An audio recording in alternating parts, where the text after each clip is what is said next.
What's up? And it is St. Patrick's Day, so today we're going to talk about that age-old tradition of comparing yourself to other real estate agents and their production.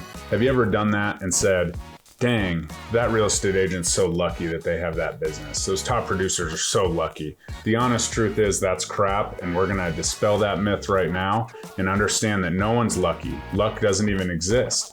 It all comes from hard work and putting the reps in and doing what they do. But we're going to talk about not worrying about getting lucky and actually getting to where you want to in your business today. So stay tuned.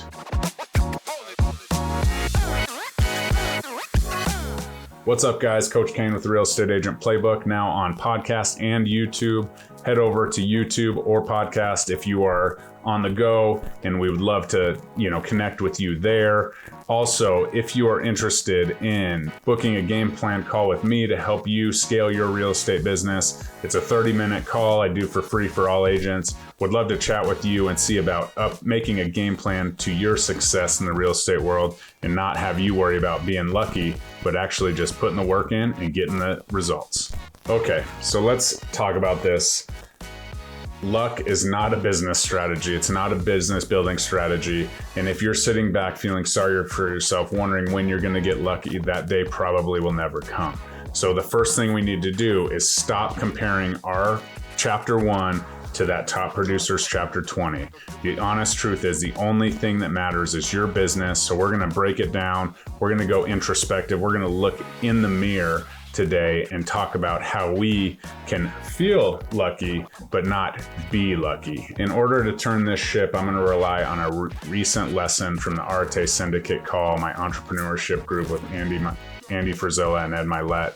And we're going to talk about some concepts that they were talking about with a different, frame of reference, talking about something completely different. But I think it relates to this, feeling like that other agent is getting lucky and getting that business.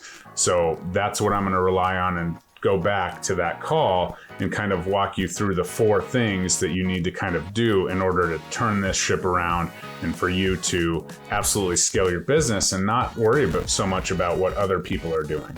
So the first thing we need to do is start looking at your business with a clear conscience, understanding, what actions you're taking that are resulting in success or lack of success, and take an introspective view on that piece. Because once we start to do that and we have the clear conscience and we're thinking about it and we're no longer comparing to others, we're taking our business and our success or failure, and we're really unpacking that from a true, fair, non-biased view, that's when things really start to happen.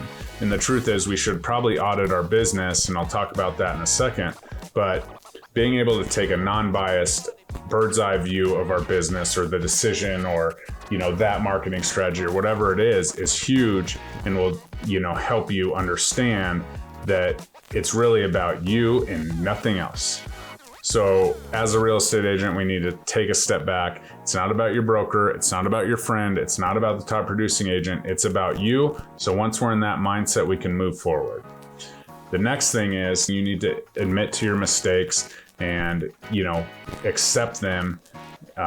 Make sure that you, kind of dissect them and make sure, okay, what happened here? But the first thing you need to do is admit your mistake. Put it out there, raise your hand. Don't put it off on anyone else. Say, yep, I made that mistake. This is what we're doing moving forward. I won't make it again, and move on, right? A lot of us lament on those mistakes and dang it, if I would have just, taken that client out instead of going to dinner with my family or whatever, it would be different. The truth is we need to make sure that it was a mistake. And if it is, look at it, see what we can do to fix it, and don't make it again. But then we need to move on. We can't constantly continue to make that excuse and go back to that mistake that changed the trajectory that's allowing that agent to be lucky. And so that's a huge piece to just taking accountability for your actions. And if you are looking at your business truly from a non-biased state, there will be mistakes that you make. I make mistakes every single day in my business, but that does not deter me from continuing to scale my business and improve every single day for my clients. And the next thing is huge. Determine a set of 6 to 10 core values. And the values should be very similar or the same across business, personal, friendships, all the things. These are the core values. And then when you're going back to those mistakes, you can say, okay, did I violate my core values? Yeah, I did. That's the mistake. Move on.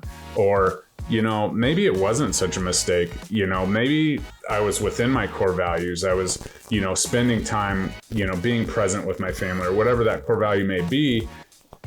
And it's not a mistake. And so you then can release yourself from that mistake in that way. Like, these are my core values. These are what I'm living by. So if we develop those in a, it needs to be a process. It can't just be, throw spaghetti at the wall, see what sticks. I would definitely take some time, some individual time, maybe some group time, maybe some family time to develop these core values.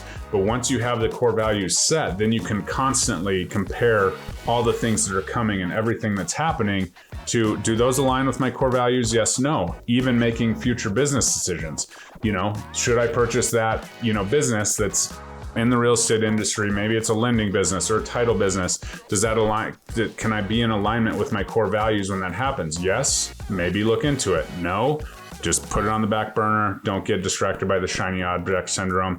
Don't get distracted by, top producer A subscribes to this lead generation service, so I need to do it, even though I don't have the systems and processes and, so on and so forth. So developing those core values will absolutely help you make decisions and move your business forward every single day once you have them, but you need to have them in order to make that happen. And the next thing is, when things come up, listen to your base, go back to your base. Okay, why am I not a top producer? Is my base, am I really serving my base, or am I just chasing that next client? This is something we do, especially at EXP, when we have, new agents coming into our downline versus, the agents that are in there. Are we still supporting the people that are already within our group that have already committed?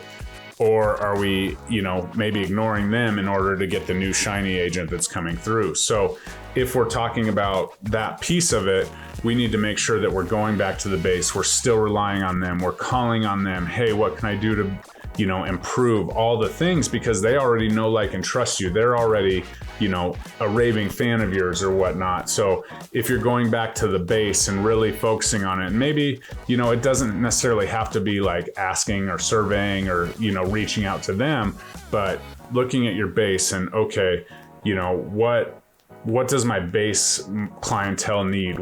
Would that agent that's lucky serve my base anyways? Like, are we competing on the same field? Probably not.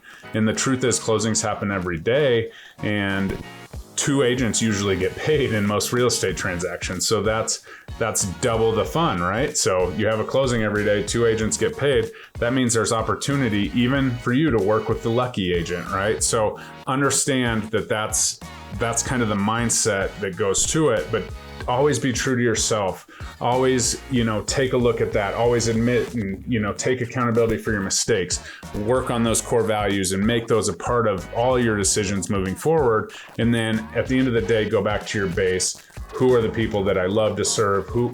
How can I, improve on that? How can I expand my base? All of those things, if you keep that in mind, you're going to be, what you would consider lucky, which I'm going to quit saying that now because I told you to quit saying it. So there's no more lucky agents. It's just about what's going on. And if you have these 4 steps in mind, you can absolutely stop comparing yourself to the top producer, the chapter 25 of that elite agent, to your chapter 1 or 10 or whatever it may be, and make the story about yourself. Write your story to your real estate business, which is absolutely, more fulfilling and what drives us and can help scale. And then it's more fun, right? And that's what we need to do. And so I'm going to round this third base to home here and talk about just auditing, right? And again, introspection, looking at your business. Maybe it's a weekly audit of your business and your tasks, and how much you're using your phone and how much you're hanging out with your family and friends or whatever.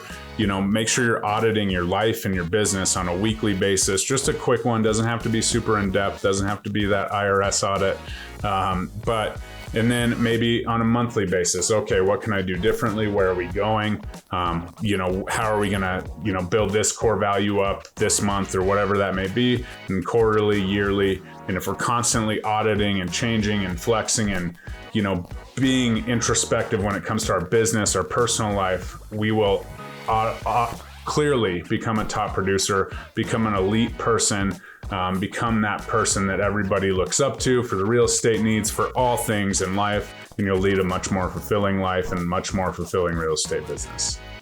So thanks so much for tuning in. If you're listening on the podcast on the go, please leave a review when you get a chance. If you're listening on YouTube or watching on YouTube, please like, comment, subscribe. Would love to connect with you anytime. And in the meantime, please check out this video on how I completely changed my goal setting perspective with this letter to me video that I put out that absolutely changed my business. Again, with that introspection in mind. Thanks so much for tuning in. We'll see you next time.